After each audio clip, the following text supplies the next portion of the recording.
Hello friends, welcome back to YouTube channel. So ఈరోజు ఈ షార్ట్లో బెల్లం కాకరకాయ కర్రీ ఎలా చేసుకోవాలో చూసేద్దాం.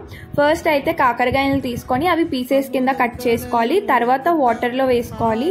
దాంతోపాటు చింతపండు, పసుపు, ఉప్పు, బటర్ మిల్క్ యాడ్ చేసుకొని ఒక 10 to 15 minutes బాగా ఉడకబెట్టుకోవాలి. దాని తర్వాత వడకట్టుకోవాలి వాటర్ని. ఆ వడకట్టుకున్న కాకరకాయ ముక్కల్ని 2 రోజుల పాటు బాగా ఎండబెట్టుకోవాలి. అవి బాగా ఎండితేనే కర్రీ అన్నది టేస్టీగా వస్తుంది. సో బాగా ఎండిపోయిన తర్వాత రోట్లో జీలకర్ర, వెల్లుల్లిపాయ, పచ్చికారం తీసుకొని బాగా దంచుకోవాలి.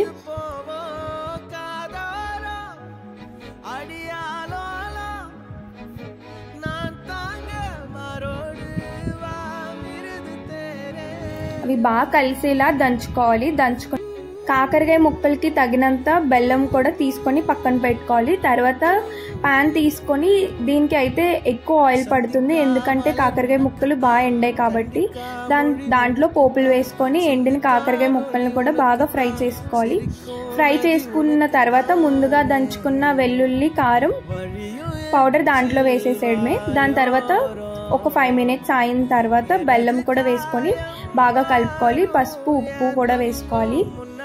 ఎంతో టేస్టీ అయిన బెల్లం కాకరకాయ కర్రీ అయితే రెడీ అయిపోతుంది. చాలా అంటే చాలా టేస్టీగా వస్తుంది.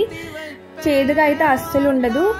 మీరు కూడా ట్రై చేసి ఎలా ఉన్నదో కామెంట్ చేసి కామెంట్ బాక్స్లో చెప్పండి. And do subscribe our channel and do support. Thank you friends for watching our video.